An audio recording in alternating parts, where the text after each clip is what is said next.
You're listening to Mile High Insiders with Nick Kendell and Luke Patterson. Head on over to milehighhuddle.com for all things Broncos. Now, it's time to find out what's going on behind the walls of UC Health Training Center. Give it a second to breathe. Took a second. Took a second to get in there, but we're in. What's going on, Broncos country? We're going to give it just another second to breathe, as Nick and Chad like to say. And we're back, just like Vance Joseph. What's going on, Broncos country? Luke Patterson here with Nick Kendell on Mile High Insiders on this Saturday night at 6 p.m. here Mountain Time. Pumped to be here, Nick. We're just, hours away from kickoff? Broncos and Falcons. How you feeling, man? I'm doing pretty well. I think that, I can't even remember the last time the Broncos played the Falcons. Was it the year that Peyton Manning threw those picks on front? Or was that 8 years ago? I can't remember what happened last time. Was the Paxton Lynch game? It was the Hall of Fame game where Drew Lock. Yeah. It was the game before Drew Lock dislocated his thumb. And in that game, I think it was Austin Fort who got hurt. Yes. Against the Falcons. So it's weird how you sometimes remember those trivial facts, right? The Falcons and the Broncos, but they've got a rich history, man. So we gotta go ahead and get through it, man. Welcome to Mile High Insiders. He's Nick. I'm Luke. We got John on the ones and twos. Thank you guys so much for joining us. We're presented to you by Sports Illustrated, part of the Maven Coalition, and powered by Overtime Media. And Nick, it has been a very loud week for the Broncos and the media. You got players, charismatic players to say the least, for the Broncos getting some attention and clapping back at some national radio hosts. You got a big game against the Falcons in which the Broncos can possibly go 500. I mean, we got a lot of stuff that we got to hash out. So before we hash that out, be sure to get on over to milehighhuddle.com at milehighhuddle. Get over to Nick Kendell on Twitter, at Nick Kendell MHH. I'm Luke Patterson, at Luke Patterson LP.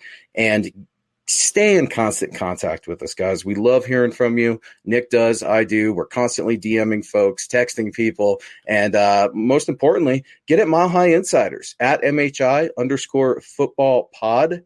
That will be coming up here, and we want some likes, thumbs up, and subscribers from you guys. Let us know how we're doing. So, Nick, that being said, man, a lot to get to. And where do we begin? Should we start with Drew Lock and some of his dance moves? Because Colin Cowherd, man, Colin Cowherd versus Drew Lock and the dance moves. Where do you stand? I think that the dance moves are fine to an extent. I mean, it's a guy out there having fun. Now, do I want Drew Lock out there doing the robot if the Broncos are down by 30? Absolutely not. Maybe just for the gif. But, I mean, there's a time and place, and he was starting to feel in it and playing looser. And I don't mind at all the quarterback out there, going out there, having fun, showing that he's having fun. It does paint a target on him. I mean, both from the media perspective and other teams. I mean, but other opponents aren't going to like it if you're out there dancing and yucking it up. I mean, they're going to try to make you shut up. So that is something that you have to be able to back it up if you're going to be, that exuberant on the field. So I like it, but as always, a little bit of nuance to that answer. Yeah, I think you explained it very reasonably, and I'm with you there. I don't mind it. I don't mind the dancing. I mean, like, if you want to be old man, I think the old man in me would say I prefer him celebrating with his teammates in the end zone, but I don't really care. I mean, the guy just won a game with his teammates, and his teammates appear to feed off of that energy. That seems to be who he is. I don't think he's pretending to be anybody, so I don't have a problem with it. The press conference sort of made him a little immature, I thought, with his answer of, well, maybe Colin doesn't dance as good as me and I'm going to keep dancing. And I just wish he would have spun it more as, if we're scoring more touchdowns, that means I'm going to be doing more dancing. And that means hopefully we're winning football games. Something like that, something a little bit more PC, because, the Broncos are such a first-class organization, and Broncos PR over there with Pat and Eric and everybody, they do such a great job, Seth. So I was a little thrown off there, but Drew Lock, do I have a problem with Drew Lock and dancing? Absolutely not. That is the least of the Denver Broncos worries at this point. Yeah, and just real quickly as an aside, just going over the comment section, guys, we know it's a crazy world out there. 2020 continues to get crazier. And the United States is coming off or in the middle of an election. And that's that whole thing going on. But if we could possibly do Luke and I a favor, Chad, John, everybody over there, just lay low on the politics, if that's possible. Obviously, people are charged up right now, both sides, but let's just keep it Broncos here today. Yeah, I love it. That's possible. I love it, Nick. Thank you, man. I couldn't have said it better, man, because after all, isn't that why we're here? To get away from all that stuff? That's why I'm here, man. I'm so excited to talk to you guys. Nick, I know we've been texting just a little bit back and forth, and we'll get into some stuff. But before we do, I want to say what's up to some folks. We got ZW Designs. What's up, Zach? We got Zach in the house saying some of that dance, some of that swag, it's showing Drew Lock's true personality. So I definitely agree, Zach. Thank you so much for joining us, buddy. I hope you're doing well, and stay up as always in these crazy times. It looks like we got our homie Steven up in here, Steve Baumgartner, always in the house. Absolutely absolutely love seeing everybody. We got Tom El Greco in here. What's up, Tom? Welcome to the show. Michael Luty, Ernie Mays. Man, we got the comment section is just going right now. So we're going to have to go ahead and get to some of that stuff. Before we do, guys, tonight's live stream podcast is brought to you by sportsbetting.com. Broncos country, gambling is now legal in the state of Colorado. And here's what makes sportsbetting.com a no-brainer for all sports fans. Sharp odds and low juice. They have in-house bookmakers. They're not a third-party provider of odds. Reduced juice, best prices. Hassle-free bonuses with a one-time rollover. This means the bonus money is yours after you bet it one time. Now, other sites, they range from 5 to 30 times. So, with sportsbetting.com, you get 24/7 live customer support, always a real person in the United States. Here's the kicker. At sportsbetting.com/milehighhuddle, you can get a 100% risk-free week of sports betting up to $1,000. Not just one bet, but all of your bets. Play for a week, and if your losses exceed your winnings at the end of the week, sportsbetting.com/milehighhuddle will cover 100% of the difference, up to $1,000 with a one-time rollover. So, guys, get on over to sports betting at www.sportsbetting.com/milehighhuddle. That's www.sportsbetting.com/milehighhuddle and capitalize on a risk-free week of sports betting up to $1,000. This is the Overtime Podcast Network. Broncos country, listen up. Coors Hard Seltzer, it's not your average seltzer because rooted in Coors' long history of sustainability is a brand inspired by a generation that wants to do good in the world with a mission to restore America's rivers. It used to be if you wanted to make an impact, you wanted to make a difference in the world, you'd have to get off your butt, you'd have to go out there and do something. With Coors Hard Seltzer, they're making it all the easier to make that impact. And the way they're doing it is by launching the world's easiest volunteer program. Whatever you're doing, by simply cracking open a can of Coors Hard Seltzer, you're volunteering because our waterways are at risk. 80% of America's rivers are drying up. But through a partnership with Change the Course, Coors Hard Seltzer is helping to protect and restore America's rivers. Each 12-pack of Coors Hard Seltzer, this is how it works, restores 500 gallons of fresh water to U.S. rivers and the communities that depend on them. And the way it shakes out is 1 billion gallons of water restored to 16 river basins across the U.S., including the Colorado River. And that's just year one. Plus, with Coors Hard Seltzer, you get 4 refreshing flavors, 1 cool cause. Enjoy naturally flavored black cherry, mango, lemon lime, and grapefruit. And the specs are in, gang. Coors Hard Seltzer is 4.5% ABV and only 90 calories. Chad, I know for a fact, watching that Broncos-Chargers game in the first half, I needed a few Coors Hard Seltzers to get me by. But after that wild comeback victory, I'm celebrating with my Coors Hard Seltzer in the best possible occasion. So, gang, join the world's easiest volunteer program. By simply drinking Coors Hard Seltzer, you can volunteer to restore America's rivers. You buy Coors Hard Seltzer, you help restore 500 gallons of water into America's rivers. It is that simple. So, visit CoorsSeltzer.com to find a Coors Hard Seltzer near you. That's CoorsSeltzer.com. For every 12 packs sold through 8/31/2021, Coors will purchase services from Change the Course to restore 500 gallons of fresh river water. Details at CoorsSeltzer.com. Celebrate responsibly. Coors Brewing Company, Fort Worth, Texas. And speaking of capitalizing, Nick, just something I got to get off my chest. I saw some of that Iowa-Michigan State game because, I was rooting for Iowa to get Mel Tucker and those buffs, go Buffs, after he did my Buffs and CU Buffs dirty like that. Man, if you guys don't know what I'm talking about, Iowa put the whooping on Michigan State today. And, Nick, I was thinking about you the whole time, man. Oh, man, life is good when the Hawkeyes are winning football. Starting off 0-2 and losing to Northwestern and Purdue, which for some gosh darn reason they just struggle with every year, but then putting the smack down on Michigan State. I thought of all you Colorado peeps out there. There's obviously the black and gold that connects us. It's our hatred of Nebraska that connects us now, whooping on Mel Tucker. So, and I remember the Hawks, man, they got some players. That Davion Nixon, defensive tackle for them.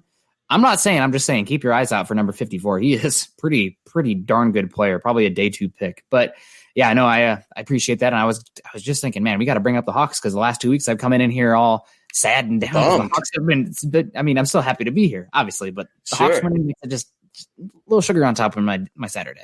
Well, and it's important, man, because you know what? The Broncos, they like Iowa football players, right? Yes, they do. So, and they happen to have some Iowa football players, and I think one of them is going to have a good game. He has to have a good game with Michael Ujamudia if the Denver Broncos are going to win.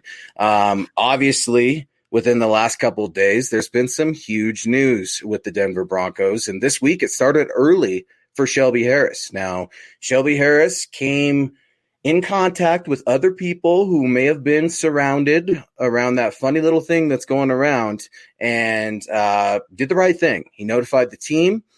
He took all the necessary precautions that go along with that specific element. You guys all know what I'm talking about. But, Nick, he's not going to be playing against the Falcons. A.J. Bouye, who just got his soul taken from his own teammate and Kareem Jackson out there Thanosing fools. I mean, just absolutely a missile. Will not be playing because of the concussion. Man, devastating news, dude. How you feeling about those two guys not playing against this Atlanta Falcons game in a really crucial game? Yeah, I mean, it definitely hurts because the Falcons have a pretty solid interior offensive line. At least they've put a good amount of resources in it. Alex Mack, while he's not the best center in football like he arguably was a few years ago, still a really good center. Chris Lindstrom was a first-round pick last year, I believe 14th overall. He went pretty high. A lot of people were pretty shocked about how high he went, but he's been playing pretty well this year. And also James Carpenter, who can move people off the point of attack.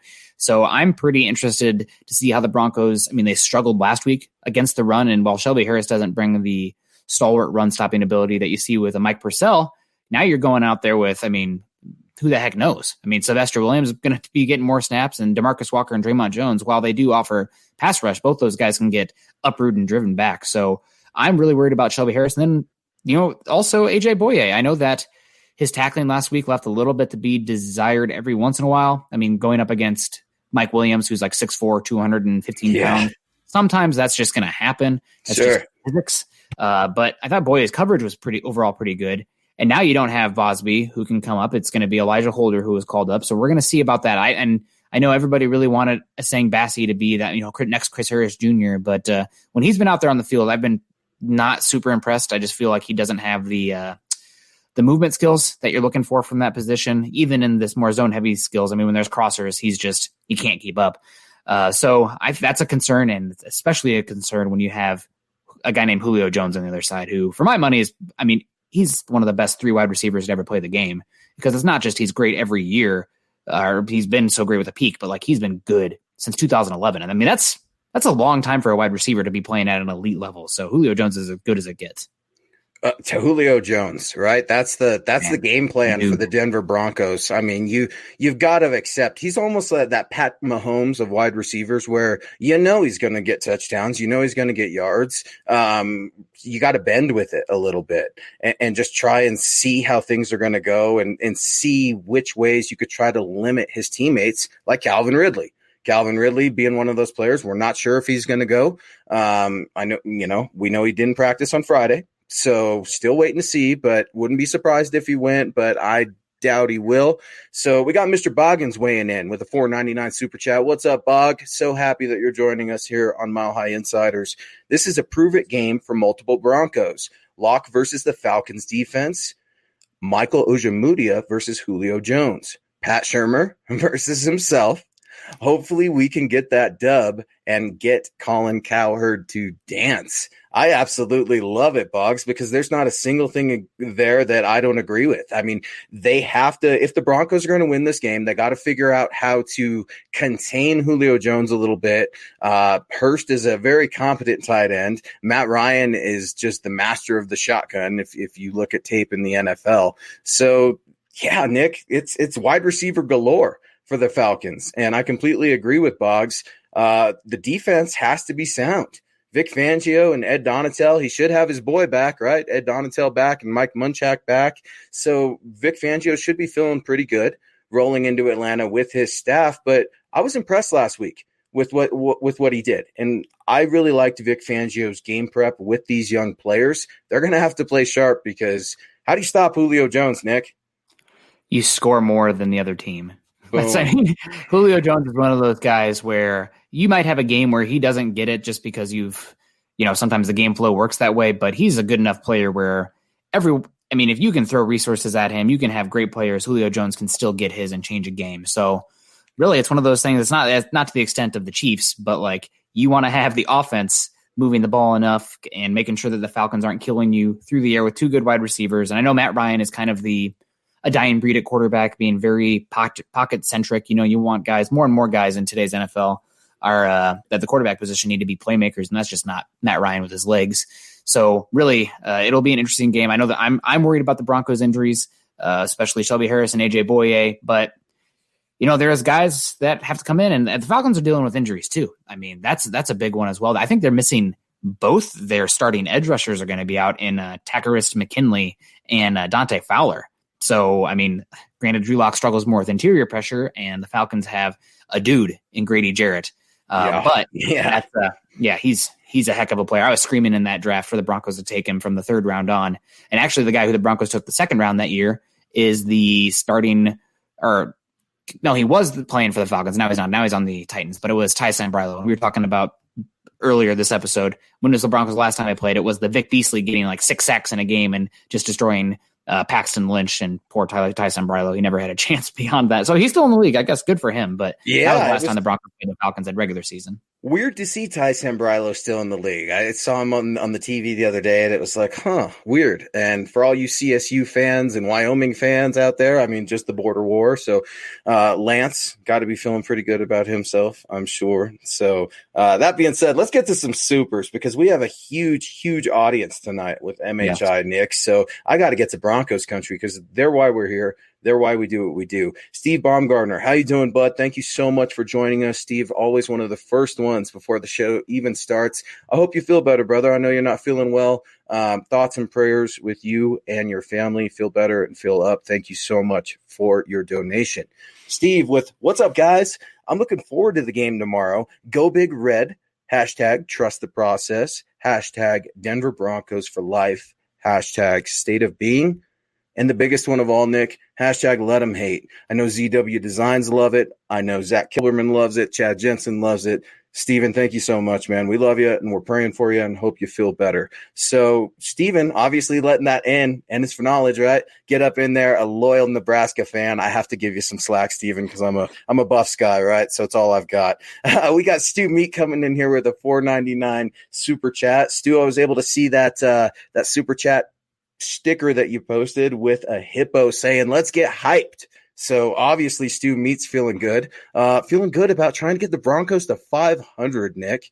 When is the last time? Maybe that's a good question. I don't know if you know the answer. Broncos country, maybe help me out. When is the last time the Broncos were 500? It feels like a long time, Nick. I think it was 2 years ago. I don't think they ever were last year that I recall because they started off 0-2. But I think the year before with Vance Joseph, I think they won a week 1 or a week 2 game to make them 500. I guess they're always 500 when the season starts off because they're 0-0. Yeah, but that's the best I can remember. Maybe some of these stats can get us there. Yeah, absolutely. Oh, we got Eclipse coming in. What's up, Eclipse? I hope you're doing well. He's got that Mile High Huddle hat. I love that. The football priest hat. if I'm not mistaken. So love it. I got to get me one of those. How are you doing, Eclipse? Hope you're doing well, brother. Happy Saturday, Nick and Luke. Drew could never dance better than me. They used to call me Troy the Tripod on stage. Let's go 4-4. Hashtag state of being. Troy the Tripod. That has to be one of the best things ever, Eclipse. Thank you so much for sharing that. We got to just call you the Tripod from now on. I don't think I could go with Eclipse. We got to go with Tripod. So I'm getting a lot of optimism, Nick, from Broncos country. This is a big game. This is the Overtime Podcast Network. We got Zach Trujillo weighing in with a question. And Nick, I want you to answer this for me because it's something I've been wondering about. Zach Trujillo, coming in with, do you think Jerry Jeudy gets his first 100-yard game against the Falcons? That really comes down to if Tim Patrick plays or not, in my opinion. Right now, to my knowledge, Tim Patrick is questionable. And if he goes, how healthy is he? But the Falcons have been giving up yards this year. I'm going to go yes. I think Jerry Jeudy's going to get 100 yards. I think he's also going to feel it, especially if Calvin Ridley goes. That's a former dude of his. They've worked out together and stuff. So obviously both former Crimson Tide. So I do think Jerry Jeudy's going to get 100 yards this week. I think it's time. I think the Broncos also, Locke's feeling himself a little bit better. The Falcons, both primary edge rushers are out. So heck, why not? I think Jerry Jeudy will get 100 yards. Ooh, Jerry Jeudy going to get 100 yards. Obviously, Nick representing and speaking about that Alabama importance. Alabama, as Forrest Gump would say, is going to be featured heavily on the telecast as you've got 3 Alabama wideouts, right? With Julio Jones, Calvin Ridley, if he's on the field, and Jerry Jeudy. And it's crazy. All these products that come out of Alabama and Jerry Jeudy being one of them. And Nick, I poked around this week in the scouting community, poked around a little bit, and I'm hearing a lot of things that suggest we're not wrong. The tape shows it, the scouts see it, and Jerry Jeudy's open a lot. Jerry Jeudy is open a lot. His route running is crisp. Many feel that his route running is not only the best in this rookie class right now, but upper echelon of the NFL already. Not to say that it can't get better, but Jerry Jeudy, I think Jerry Jeudy has to have a breakout game. This has to be a breakout game. The Falcons aren't the Jets, and I know they have that cliche of, right, they always seem to jack it up. The Falcons always seem to find a way to foobar it, and, they lose in weird ways and stuff like that. But, Nick, I was watching I think it was the Panthers and the Falcons 2 weeks ago, and I don't think the Falcons are a joke at all. If the Broncos go into Atlanta thinking that Atlanta's just going to be a walkover team, I think they're wrong. Yeah, the Falcons are very much a team that's the Broncos. It's a toss-up game.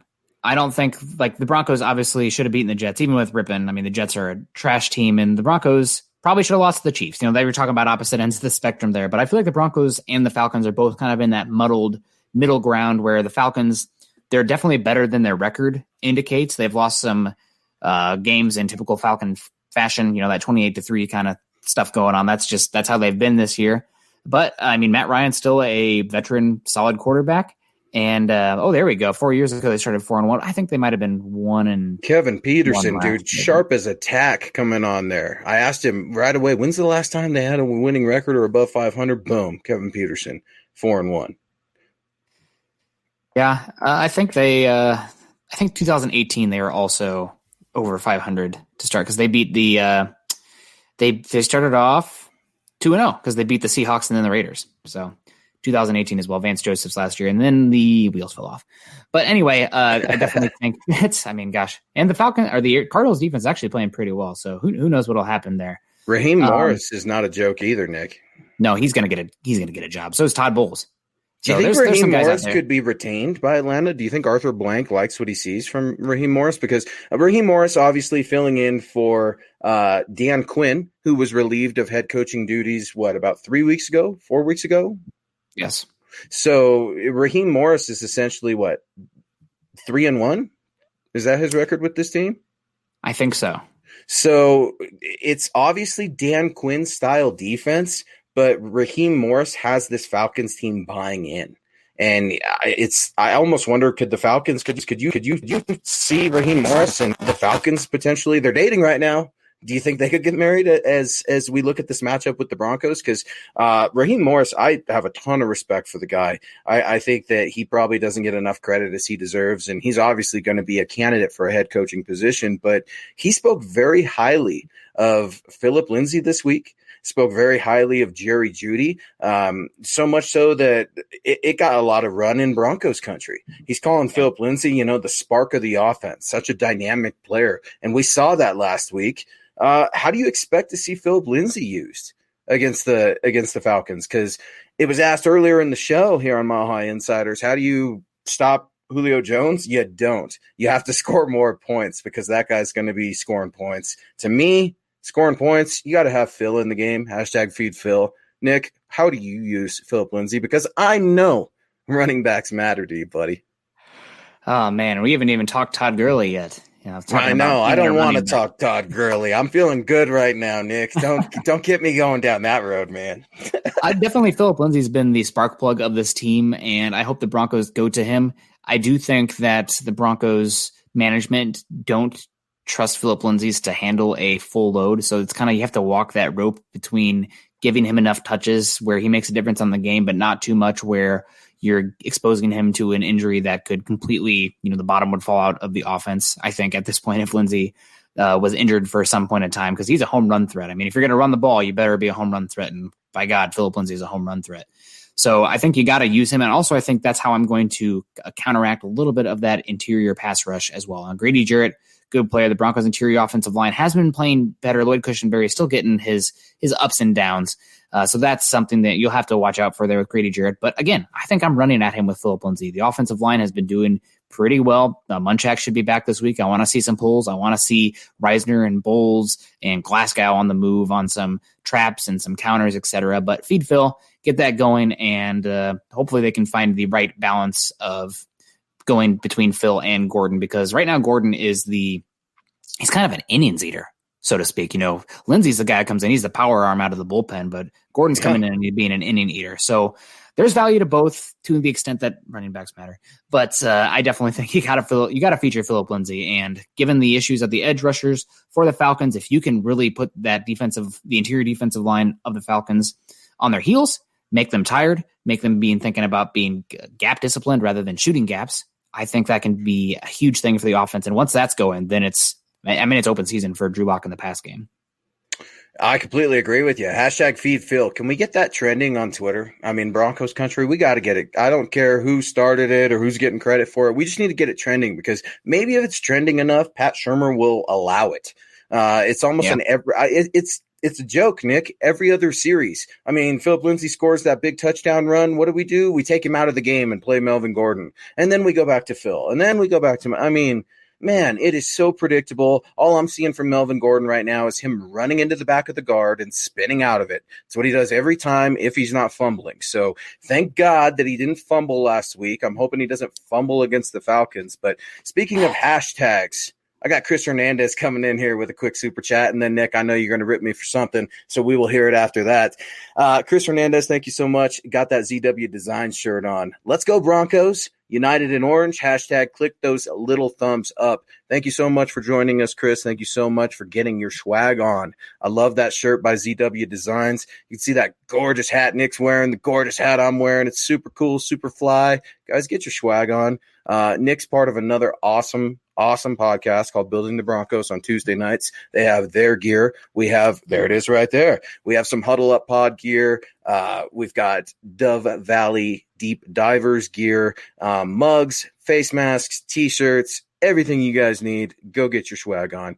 And we've got a $10 super chat. I'm not sure if I can go ahead and list that name. LH. I'm going to say, I'm going to go with an LH because I don't want to ignore you, brother. I appreciate you so much and your donation, your time, and your take. But please understand there are some contractual rights that we have to oblige and be professional with. So please bear with me there. But thank you so much for the super chat. Not saying the locker room doesn't like Drew Lock, but it did seem like he was on his own after that celebration. Colin Cowherd has 0% to do with my take. LH, that's a very interesting take. A conversation that I had with a neighbor right before the show started.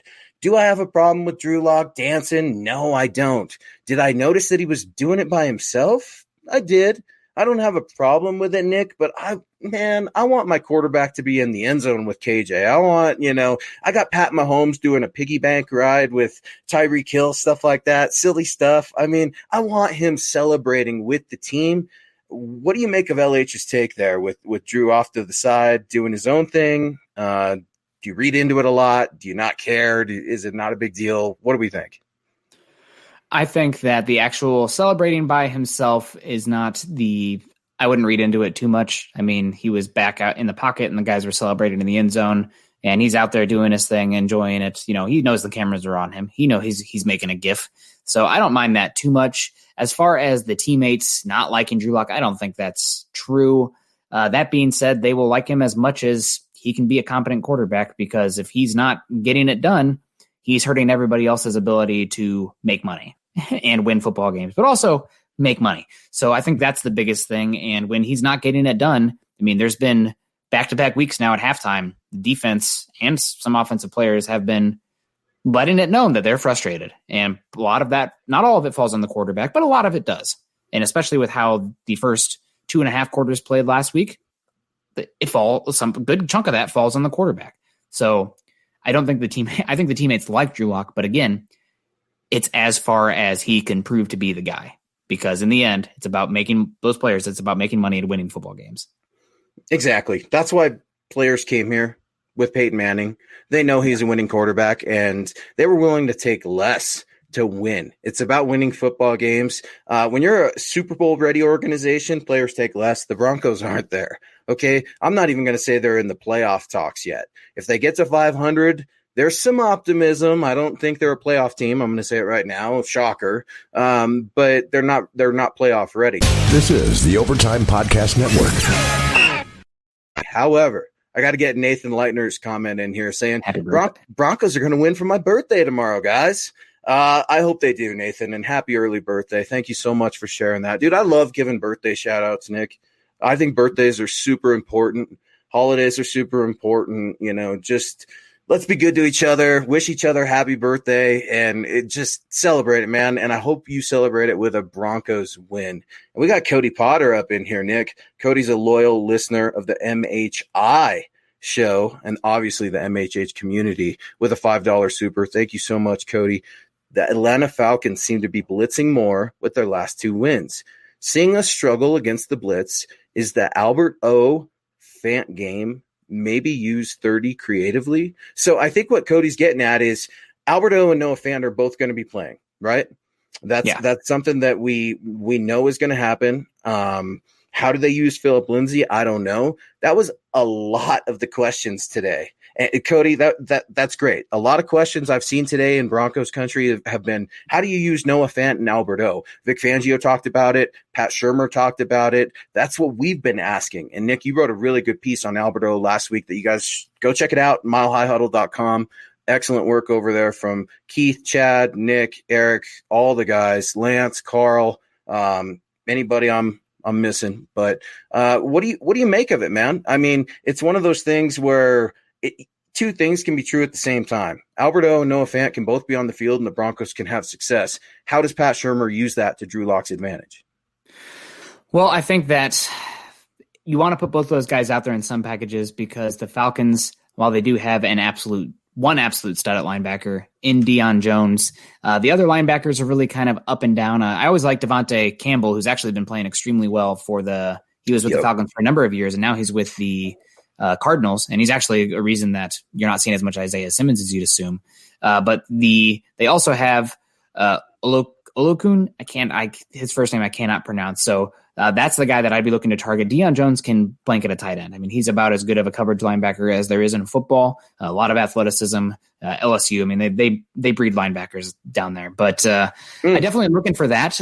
Honestly, if they're going to blitz, I'm looking for my quick hitters. I mean, obviously you can do that with Noah Fant and Albert O, but like KJ Hamler and Jerry Jeudy, 2 of the guys, I think they were 2 of the 3 top guys that, as far as snap to separation in the NFL or in the NFL draft last year, 2 of the top 3 were KJ Hamler and Jerry Jeudy. So if you're one-on-oneing those guys with how quickly they can get open and their yak ability as well, I mean, Yeah, I'll take that. And the Falcons have put some resources into the secondary. At cornerback, they have Isaiah Oliver. You're talking about the Buffs earlier. They used a first-round pick on A.J. Terrell, and they also have Kendall Sheffield. So they have some athleticism at linebacker. They're young. Or at cornerback, excuse me. They're young, but they have some talent and athleticism.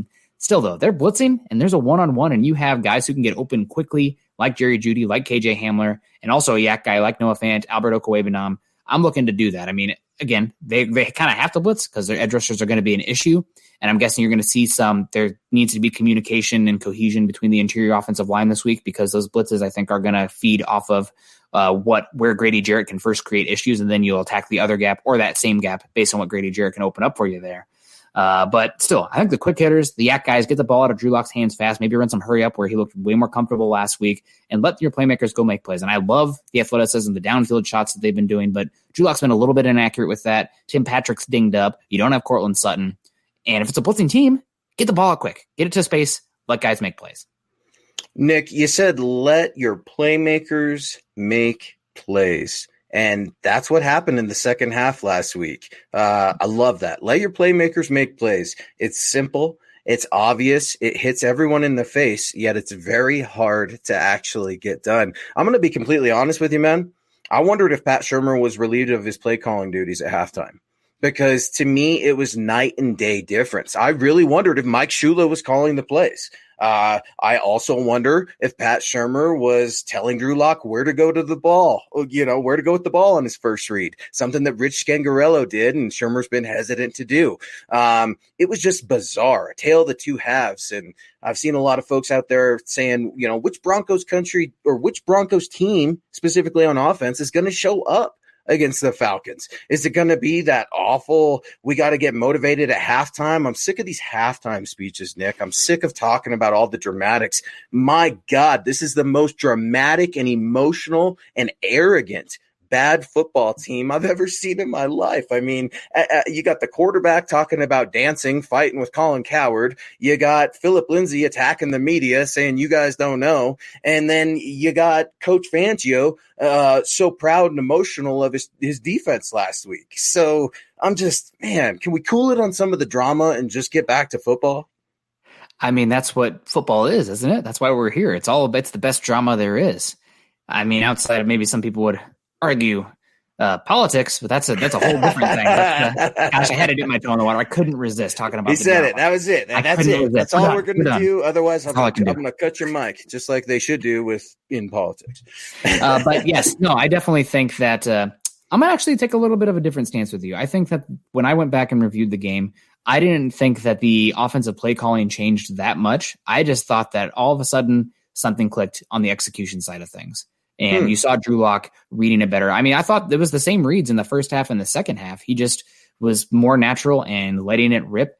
And he didn't look as clunky. I felt like in the first half, he was making a real effort to get to that third read. And sometimes that was almost to the detriment of where the ball was going. And then when the Broncos got behind and they had to let it rip and go hurry up, that's when things started to be a little bit more confident.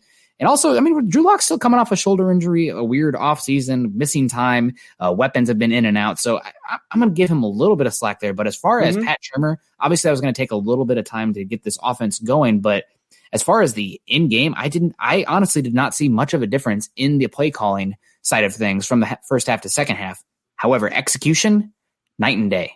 Yeah. Night and day. And a lot of that comes back to Joey Bosa getting knocked out. But once Drew Lock started to feel a little more comfortable in the pocket, things just opened up and started clicking in. That's when the dancing started happening. The points started coming. So, and also this offseason, we said it many times, this is the youngest offense in the NFL.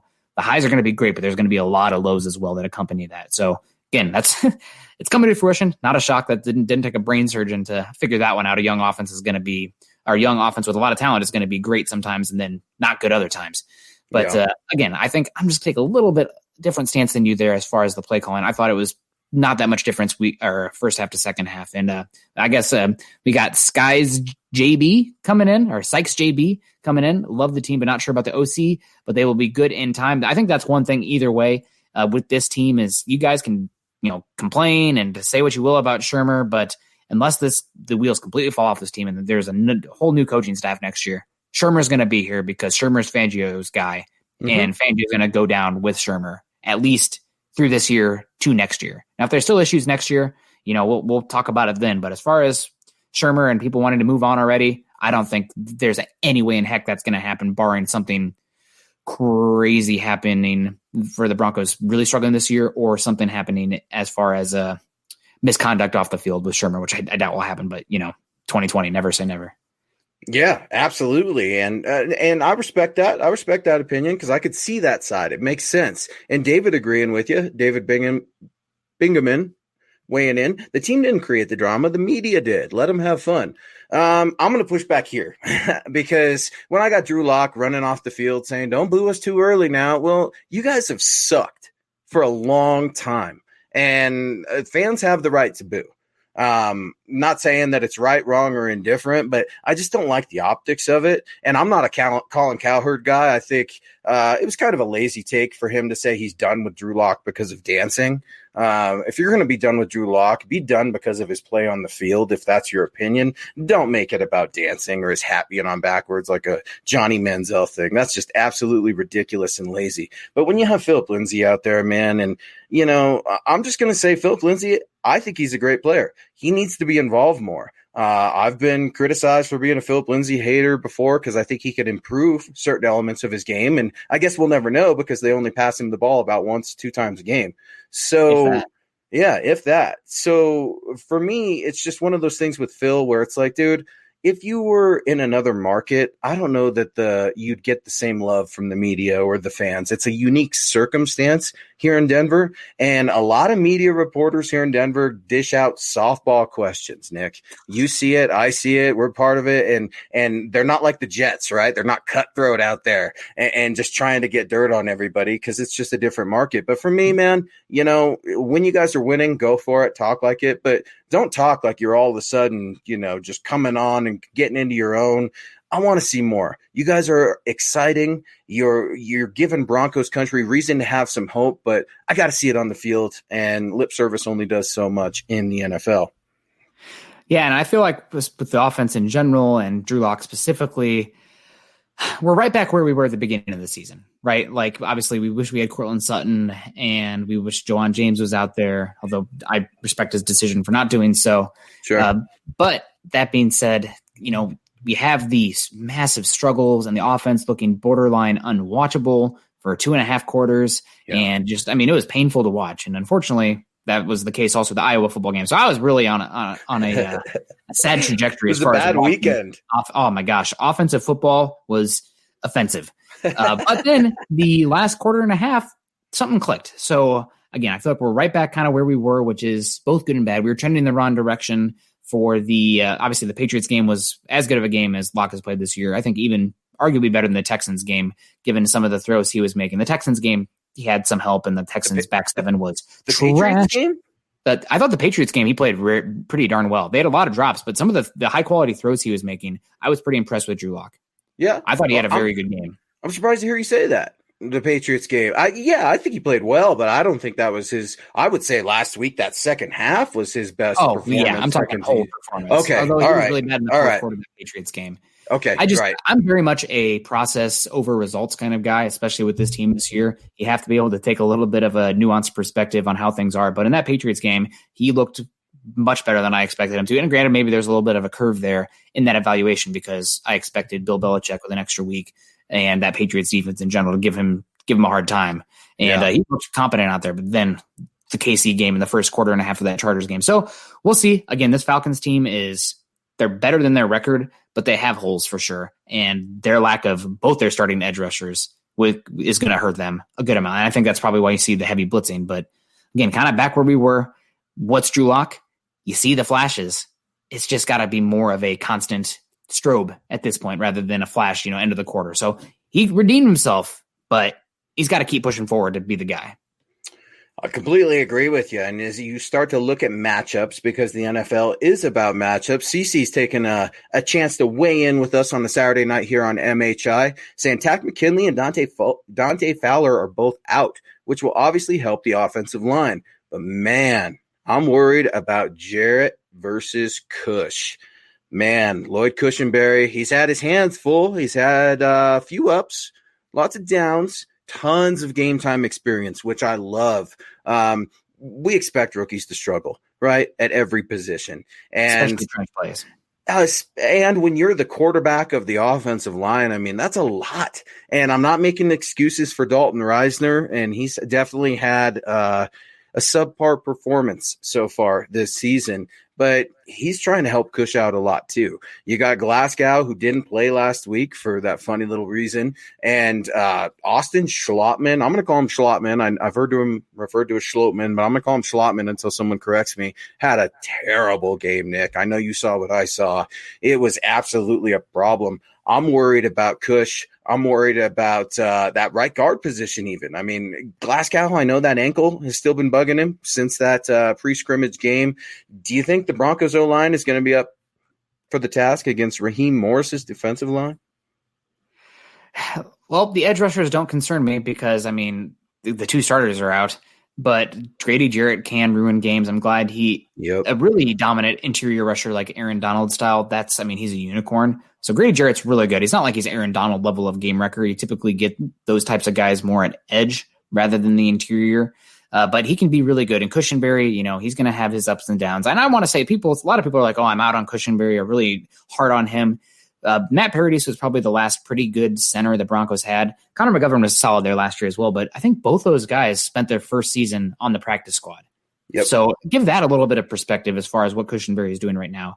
For the Broncos' last two centers, they left them in the fermentation chamber for a full season before letting them play. So Cushenberry will be that much better next year. It's pretty hard to be a trench player in the NFL and come in day one and be great, especially at the center position. So I'm not that worried about him as a big scale, but I am a little bit interested in seeing how he does in this matchup. Also, I think maybe this doesn't matter that much, but there were rumors that the Broncos, they did like Cushenberry, but the interior offensive lineman of choice that they wanted to take was actually Matt Hennessy, who the Falcons ended up taking. Broncos took Cushenberry. I don't think that's a consolation prize by any means. I mean, I think they're both pretty close, but Matt Hennessy was the guy that they actually had their eyes on there, and he went like 1 or 2 picks before the Broncos took Cushenberry. So I don't think we'll see him this week because they have James Carpenter and Chris Lindstrom, but maybe we'll see Matt Hennessy out there as well. So I thought that was an interesting bit of Broncos information when it comes to the draft and somebody they just didn't get that they were interested in.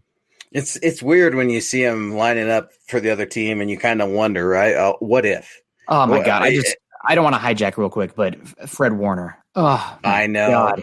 The Broncos were literally on the phone with him, and he went 1 pick before, and they ended up taking Royce Freeman instead, who's been okay this year considering, but like Fred Warner might be the best linebacker in football. So if and buts were candy and nuts, but man, I wish we had Fred Warner. God, he's so good. As we're talking about Royce Freeman, I'm going to straight up say it. Royce Freeman is the only Denver Broncos running back to stay active all year. How about that for some Broncos trivia? When you look at Melvin Gordon and Philip Lindsay missing time, say what you want about Royce Freeman. He's active and he's going to be there, just not necessarily on the field all the time. And when he's on the field, let's hope he's not flexed out as a wide receiver. But as we talk about trenches in the last little bit of time that we have, and Broncos country, get your questions in, get your takes in. You guys have been great with us. We have so much love going on right now. Look, we got Tom coming up in here. Tom El Greco. Thank you so much, brother. I also noticed that Drew celebrating on his own kind of bothers me. Wonder if there's something there with teammates, guys. So it appears like Tom's asking. Drew was celebrating on his own. He picked up on that observation. I did as well. Celebrating on his own versus teammates. Do you think that bothered his teammates that he's dancing? Do you think it bothered KJ Hamler that Drew was getting all this run when he scored his first game-winning touchdown, first NFL touchdown, and the focus was really on Drew, right? And it was a great route by KJ, a great catch by KJ. Do you think it bothers Drew Lock's teammates that he's getting all this run?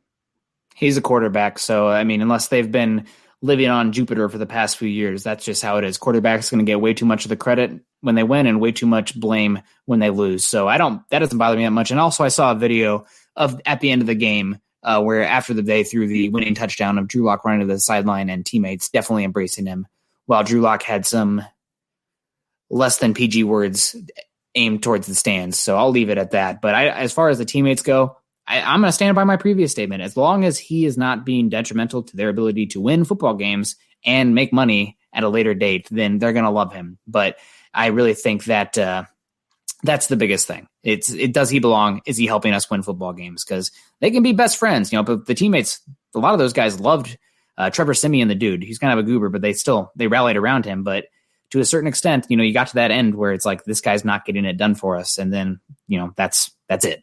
So no love lost. It's a results business. Well, and here's the thing with Drew too. Drew's taken all the blame.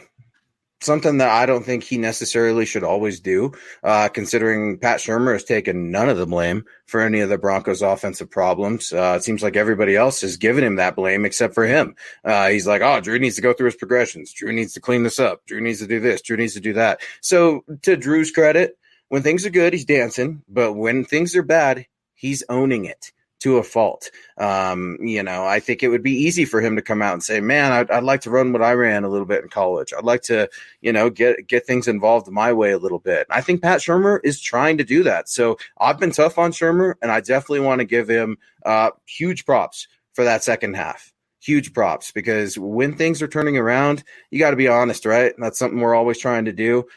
Huge props to Pat Shurmur. But I want to talk about the defensive line here, Nick, something that we set up the show around, and there's just so much Broncos material. How do you get through it all?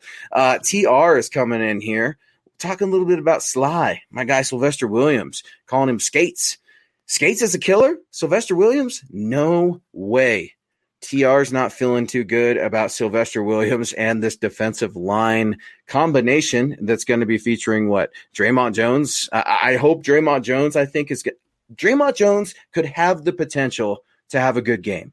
All right. Yeah. The left guard, that James Carpenter for the Falcons, I'm not impressed with. I think he was originally drafted by Seattle, right? And he played out of Alabama. And so I think a good run blocker. Yeah, I think there's on the pass rushing, you can definitely try to wiggle through there for the defensive line, but Shelby Harris is missed. Mike Purcell is missed. Casey is missed. The defensive line, McTelvin Najim, my boy from the Shrine game last year, I think he's going to get some reps, but he's swimming a little bit from what I'm hearing out there at practice. He's adjusting to the league, something that you said, to your credit. He's not NFL ready. He's going to be a developmental defensive lineman. Well, in 2020, Nick, is there such thing as a developmental player? Because we're seeing guys get pulled up immediately, even in the college games. So what do you expect for the defensive line for Denver? I mean, we got Draymond Jones in the mix. He's my lead horse right now. You're going to see a lot of Williams, right? You're going to both Williams. Yeah, both Sylvester Williams and then number 70. Sean. Yeah, what's the guy 73? He always trips me up on the defensive line. It'll come to me. It's weird because he's the only defensive lineman with an offensive line number. So you're going to see a weird number 73 out there on defense. In the chat, I'm sure. But the one who concerns me the most is DeMarcus Walker, just because how the Broncos rush defense was last week, and DeMarcus Walker, he's couldn't anchor to save his life. So that's probably the biggest thing with him. But Slides Williams, dude. That's where I'm screwing up because we have two Williams, dude. He's 73 though, right? Sly 73, right? Yes. Okay. Yes. All right. TR cleaning that up for us. Thank you, TR. As you can tell, we were told no math or numbers were involved in this show. And I really want to get to this comment here from Darian P, because we kind of hinted at it a bit, but I think it's one that would be really good to talk about, just some specifics as far as scheming goes. Let's do it. And Darian P, good to see you. Would it be smarter to put Oj on Julio in bracket coverage and Callahan on Calvin Ridley, because Oj is bigger and more physical corner and Callahan is better with the twitchier wide receivers? I think question number one there is, how healthy is Ridley? Is Ridley going, obviously, first? But also, that's not really Vic Fangio's style as far as defensive scheming, where he doesn't really match up a cornerback to a specific wide receiver, but rather a cornerback is more responsible for a specific side of the field. Now you will see some flipping, but most of the time, those cornerbacks are going to stick on the same side of the field. So I think that this is a good idea, and you're definitely on the right path, but I don't think that's what the Broncos are going to do in this week. It's much more about the match quarters coverage. Guys are playing their exact spot and dropping in the right spots. So I think that you could see it maybe if Julio's killing. I mean, obviously, because they have Julio, you might have to adjust a little bit because Julio is a freak. But I think that probably you won't see that. I don't think that you'll see the Broncos shift up their defense so much where they're going to move one of their primary methods of playing defense, where the cornerbacks are very much assigned to a specific side of the field as opposed to playing a specific wide receiver. Darian P., I absolutely love the question. And thank you for pulling that up, Nick. I love it. Darian P. knows football. I'm so pumped that you're joining us here on MHI. That's an excellent question. If we could leave that up for a minute, Bawana, so I make sure I can cover it. Talking about bracket coverage and stuff like, man, I love it. Darian, hit us up, man. Hit us up on Twitter at Luke Patterson LP, at Nick Kendell MHH. Broncos country is the most knowledgeable fan base in the NFL. I'll continue to say it because of folks like Darian P. Now, excellent question, right? Who's going to cover Julio?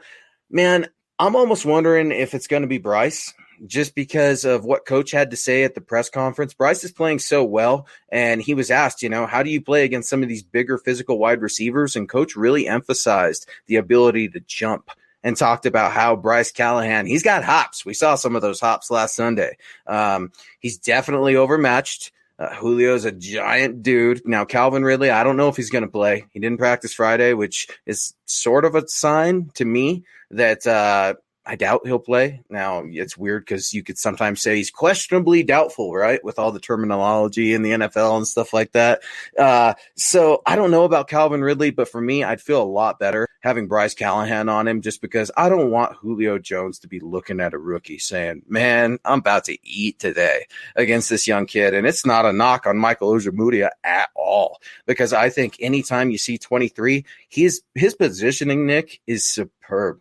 When he gets caught, struggled a bit last week. When he gets caught, it's his head's not always turned around just in time, but he's in that general position. And you're right, he got caught a few times last week, but I like what I see from this corner. You can tell that he's a BFF of Ed Donatel, and they like this young kid as well. So, yeah, as we look at the secondary matchup, man, that's such an excellent question. For me, it's Bryce Callahan.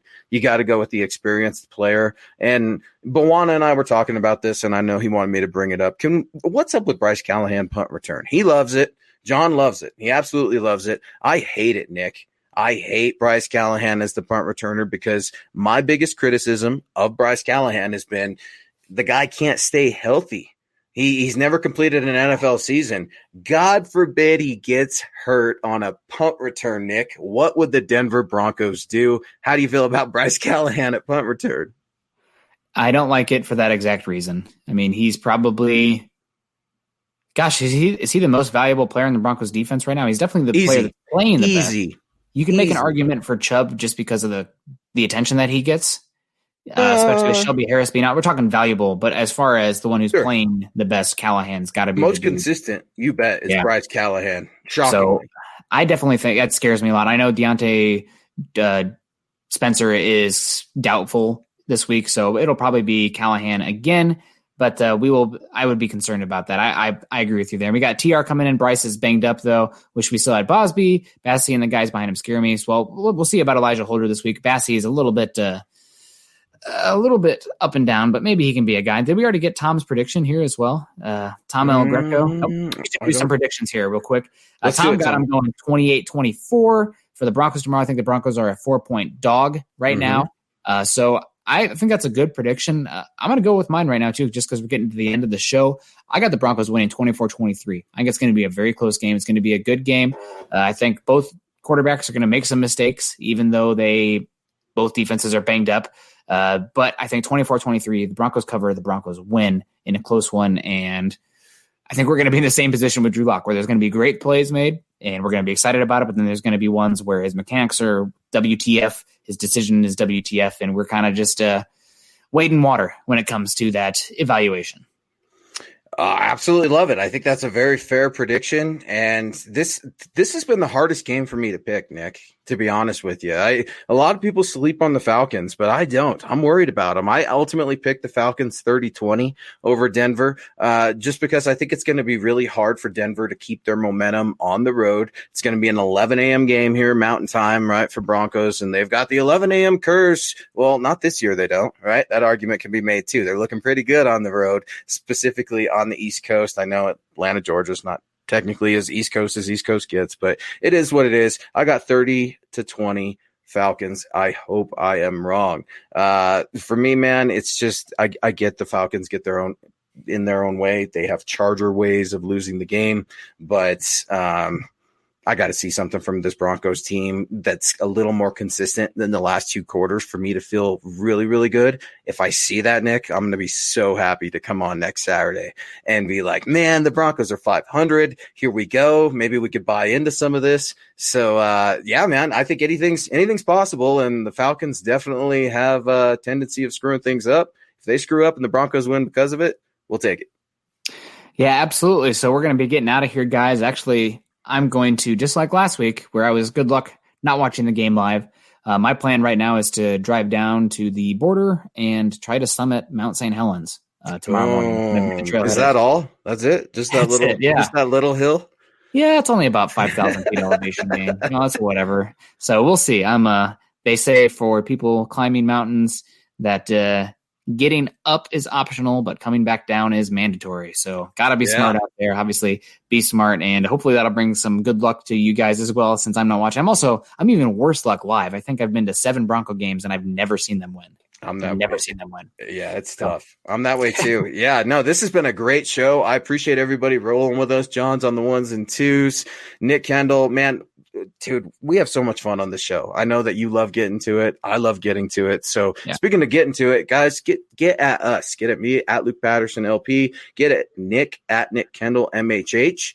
Make sure to head over to milehighhuddle.com, affiliate of Sports Illustrated, and also head on over to iTunes, wherever you guys get your podcasts.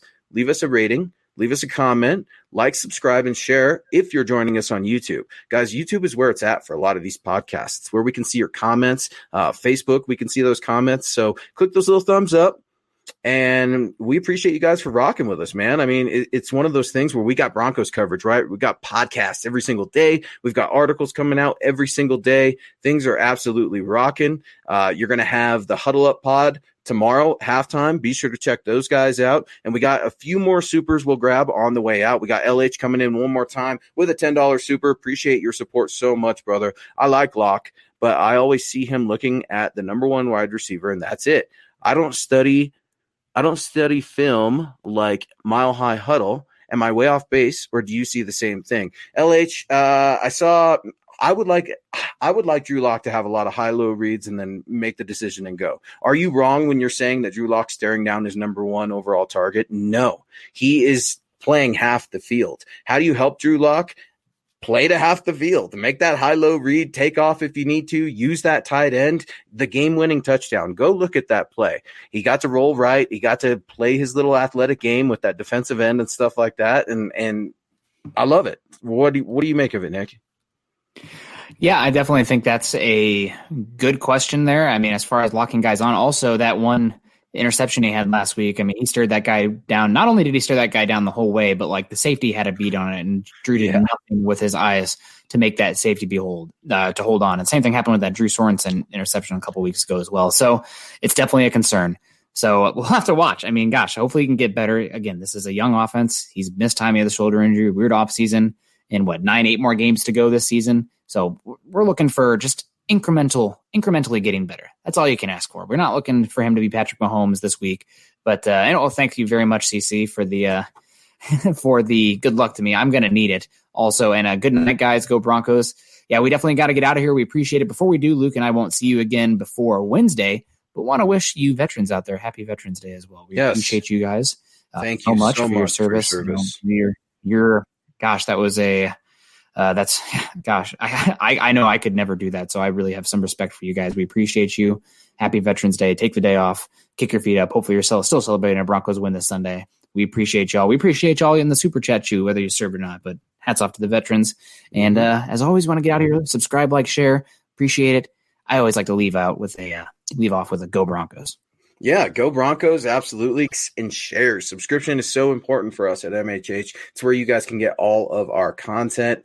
Completely agree. John, thank you so much. Nick, excellent show as always. Broncos country, y'all showed out on force, and we appreciate it so much. Go Broncos. Always believe in that Mile High magic. You've been listening to the Huddle Up Podcast. Join Broncos Country's deep divers at milehighhuddle.com to keep the conversation going.